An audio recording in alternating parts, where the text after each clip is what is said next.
Pasa los siguientes minutos con Café de Otoño, de Amores y Demonios, de Mauricio Cruz Navarrete. ¿Alguna vez has tentado al diablo?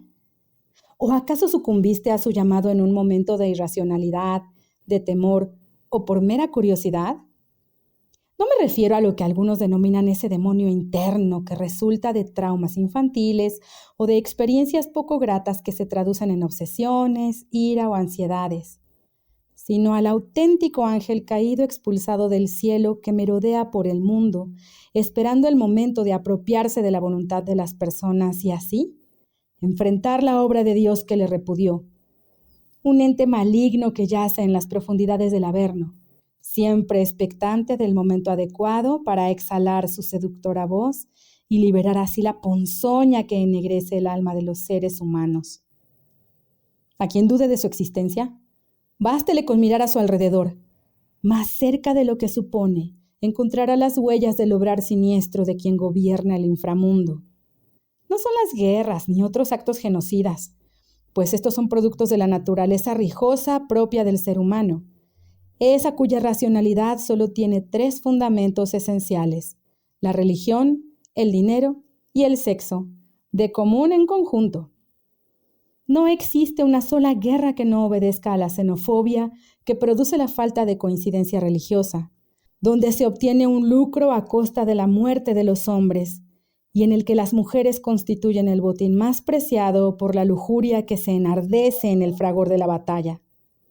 No. Se trata de la maldad que inexplicablemente se gesta en el seno mismo de una persona, que se aparta de todo aquello que consideramos esencial en el ser humano, que anula el sentido de la realidad, de la moral, del amor, que mata, que ultraja, que hiere, que sin motivo alguno destruye. Destruye porque sí y sin miramiento, porque solo de esa forma desafía a Dios mismo. Porque a Lucifer no le interesa en lo mínimo que exista una guerra. Quien gane o pierda es intrascendente para su objeto, pues a pesar de la bajeza con que muchos hombres deciden enfrentar naciones enteras, en estas intervienen personas que se defienden por valores que estiman necesario defender con la vida misma, como el patriotismo, la libertad, la seguridad o la supervivencia de los suyos. Si mueren, sus almas no pueden someterse al escrutinio infernal, porque la beligerancia con que actuaron se ve justificada en la bondad de su intención. Porque al final de cuentas, pese a lo que se ha dicho, el demonio no es un colector de almas, no le apetece redituable la imposición de penas eternas.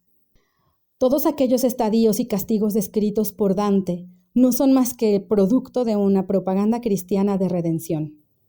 Si Dios, que te permite tomar tus propias decisiones y te ofrece a la vez la salvación a través del cumplimiento de sus normas, ¿qué interés tendría en la suerte de los que se determinaron a morder la manzana prohibida? O bien, si acaso tu condena al infierno le entristece, considerando su omnipotencia, ¿no podría incluso dejar de lado tu renuencia o al arrepentimiento final y permitirte de cualquier modo tu entrada al cielo? ¿Acaso no es eso lo que haría cualquier padre?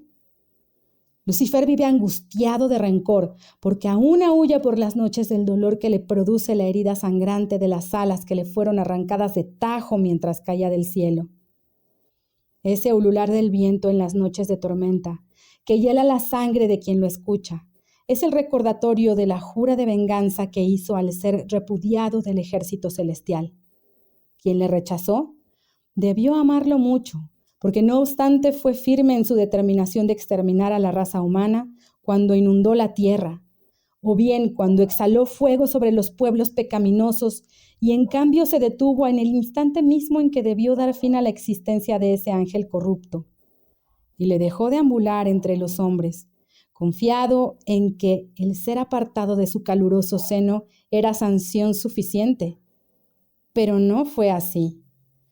Todo lo imperfecto de su obra divina se concertó en el infame ser que otrora le escoltó mientras daba forma al universo, que por ello es sabedor de su mayor debilidad, la frustración que le produce el ser desobedecido. Porque como todo monarca, quien está sentado en el trono de los cielos no tiene mayor aspiración que la lealtad de sus súbditos. esa que asegura el amor y protección del soberano, pero que contradicha se debe pagar con el destierro, como lo hizo él. Así, tienes la libertad de elegir entre ser bueno y ser malo. Si te decides por lo segundo, aún es posible tu salvación. Si no se trata de un pecado en extremo odioso y te arrepientes. Caso contrario, la ira de Dios es implacable, pero le causa dolor, tanto que fueron sus lágrimas las que elevaron el arca de Noé por sobre los continentes. Entonces, lo que el diablo persigue con su labor no es conducir fieles al fuego incesante de su morada, sino lacerar el corazón de su Creador. No tiene gozo en el sufrimiento de los seres humanos cuando se enfrentan a las fauces del infierno, sino en la aflicción que se produce en la mirada de Dios, cuando observa cómo la maldad produce sufrimiento en seres inocentes, pero en la tierra misma. Es por eso que se cuela en los oscuros pensamientos de hombres y mujeres débiles de espíritu. Su ancestral hedor cierra los poros de los cuerpos que habrán de servirle de instrumento. Con sus garras afiladas, rasga el corazón de su víctima para que cualquier sentimiento de bondad desaparezca. Su viscosa saliva recorre las venas y arterias para ennegrecer la sangre.